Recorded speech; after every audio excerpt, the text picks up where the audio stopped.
This is Larry Jordan, the host of the Digital Production Buzz.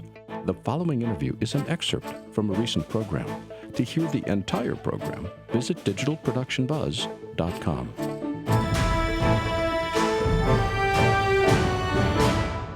Chris Haeffner is a mass storage specialist in product development and integration at OWC.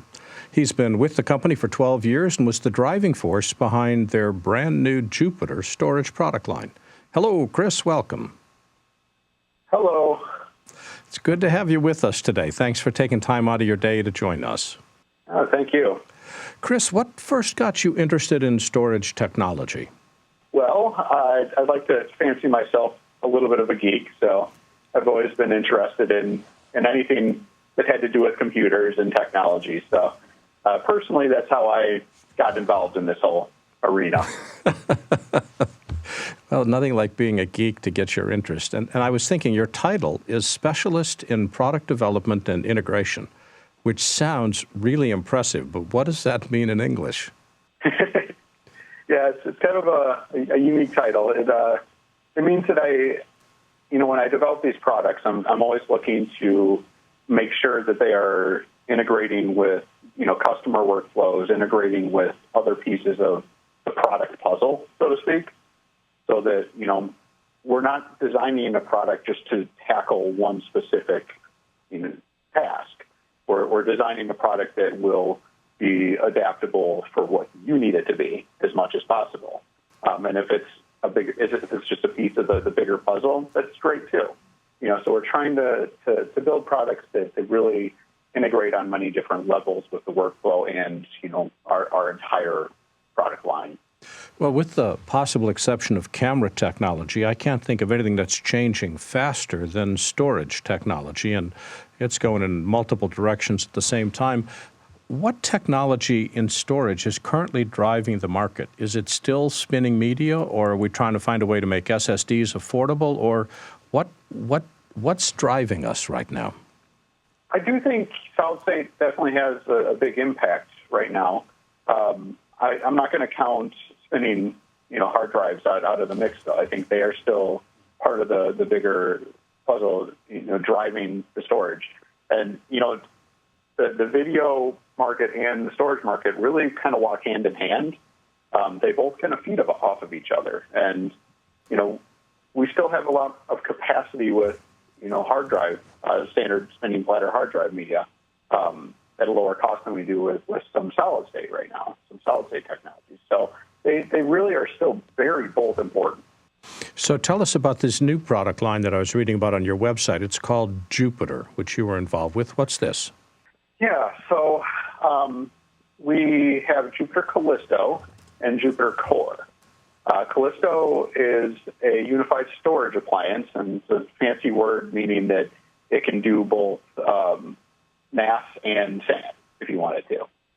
So it's a flexible system. Most people go the NAS route. It tends to be a little bit easier.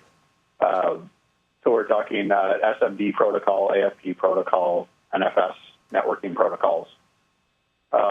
Jupiter Core is a JBOD mini SAS expander system, really high performance. You can use that as a standalone storage system, so you attach it to a RAID card or a Thunderbolt RAID adapter, mini SAS RAID adapter attached to your computer, and you can have extremely fast and very large storage.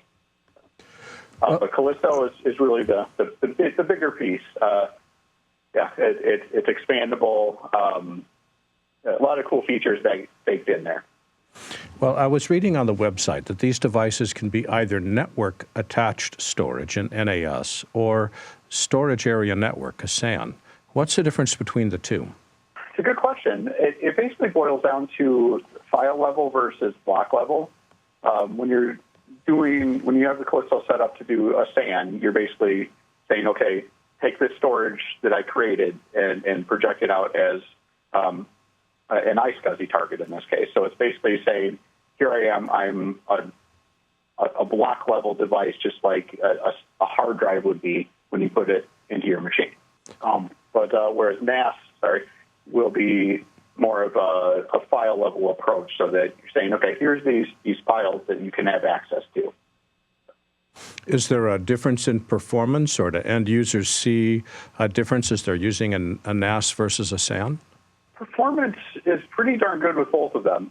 Callisto has onboard 10 gigabit Ethernet ports, 10G base T ports, so they have backwards compatibility with gigabit Ethernet.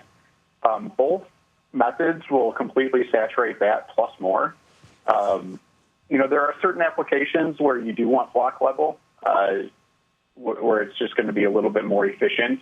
I'm thinking a lot of times databases can kind of be lumped into that little category. But for a lot of scenarios, the NAS method is perfectly fine and more than acceptable, more than needed. Well, I was just thinking in terms of Final Cut 10. Final Cut 10 only supports network storage when it's formatted as an XSAN, as opposed to other storage area network environments. Do you emulate, or can we run XSAN on these devices? Yeah, you can. XSAN will actually see you need iSCSI initiator software, which we do sell. You need the iSCSI initiator software on a Mac to be able to initiate to the projected out iSCSI targets. Trying to keep this simple, but with the software, it'll then present the LUNs to the Mac operating system that can then be used within XSAN. I was just thinking, we've got a variety of other RAIDs from OWC. Thunder Bay is probably the most well-known of the group. What makes these different from the Thunder Bay RAIDs that OWC already sells? That's a very good question. With Callisto, we're talking very massive storage. So when we're looking at developing the Callisto product, we wanted to use technology and use a file system that was fundamentally meant to be expanded and expanded and expanded. Now, ZFS is what we actually use for the back end of this. We do have plans to gradually roll in different features of software, which is what we actually pair with the Thunder Bay system. So again, talking about the integration, we're really trying to make sure that we can hit different pieces of the puzzle and tie them all together. But yeah, with the ZFS, it gives us a enterprise next generation file system, so to speak, that allows us to expand beyond belief. I think ZFS originally stood for like zettabyte. But you can. It's almost infinitely expandable. Not that I'd recommend that. There's always a practical limit in there. But with ZFS as the storage backend in Callisto, it was really designed to keep you just easily expanding as you need to and as you grow. With both devices, one of them has a mini SAS attachment, which means we've got to have fiber channel go into all of the different rooms in our editing suite. The other is 10 gig Ethernet. For people that are Ethernet wired as opposed to fiber wired, what cabling do we need to be able to run the Ethernet device into an edit suite? So we have 10G base T ports built into Callisto as the two default connections on there. We can add in optical-based 10 gigabit Ethernet ports as well. But with the 10G base T, you use standard Cat6A, Cat7 cables. So a lot of times places already have that built into the walls. They already put in Cat6A cable. So that's one of the reasons we chose those ports, is because we wanted to have that backwards compatibility with gigabit Ethernet, but allow you to get a 10 gig switch in the mix and take advantage of the 10 gigabit Ethernet speeds without having to upgrade your entire infrastructure. What happens if we've only got Cat5 or Cat5e? Does that mean the systems don't work, or they just don't work as fast? They can work. Definitely not recommended. There's not enough shielding with those rated cables. You can actually do Cat6 cables, which is Cat6 cables are pretty common out there. Officially, I believe it's supported up to 55 meters. I should know that off the top of my head, but with Cat6A and Cat7, you can go almost double that. So it does boil down to interference and crosstalk and and a lot of that stuff. No question. I'm just thinking there's a lot of shops out there that are not yet wired for fiber and not yet wired for Cat 6 or 7. I'm just trying to get a sense of whether they should even consider this hardware or not. Yeah, because of the 10G base T, they can use it perfectly fine as gigabit. And with a switch, you can set it to be only communicating at gigabit. So really, it is about, you get this very robust system in there, and you upgrade as you need to take advantage of the speeds or as your budget allows you to gradually upgrade your infrastructure.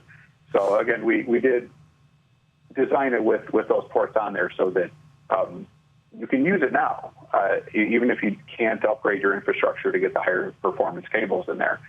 You can use a system, same system you can use 5 years from now, as with the existing infrastructure you already have. What are we looking at for pricing for these 2 units? Starting just under $5,000 for an 8-bay system. There'll be an 8-bay Callisto system. And for the core systems, which are the mini SAS connected systems, those are starting just a little bit over $3,000, so $3,288 for an 8-bay 16 terabyte. There's so many different ways that we can buy storage, from standalone units directly attached to the computer to networking devices such as this. Should we make decisions solely based on price, or how do we decide what storage to get? I'm not a big fan of basing purchases just strictly on price. We take a lot of time whenever we sell a Jupiter system to talk to the customer, get an understanding of what they're trying to do with it, what their expectations are, what they would like to see in the future for it, what they envision is of what their workflow will become in the future. And we try to build a system that will let them do what they need to now, but also allow them to grow easily into what they want to become. So price is a big part of it, and we're very competitive. It's another part of our mission is to give the video market a little bit of TLC and not charge them an arm and a leg just to get the performance they need from a shared storage system. There's different pieces that go into it, but price is a big part. But the care and attention that we try to give our customers is I think, an even bigger part. And thank you, Chris. Chris's website is maxsales.com. He's the product development specialist in storage and integration. Chris, thanks for joining us today. Very much. If you'd like to see more videos like this one, please subscribe to our YouTube channel. To stay connected and receive updates from The Buzz, sign up for our free weekly newsletter now. Or you can learn more about us on our website. And thanks for watching The Digital Production Buzz.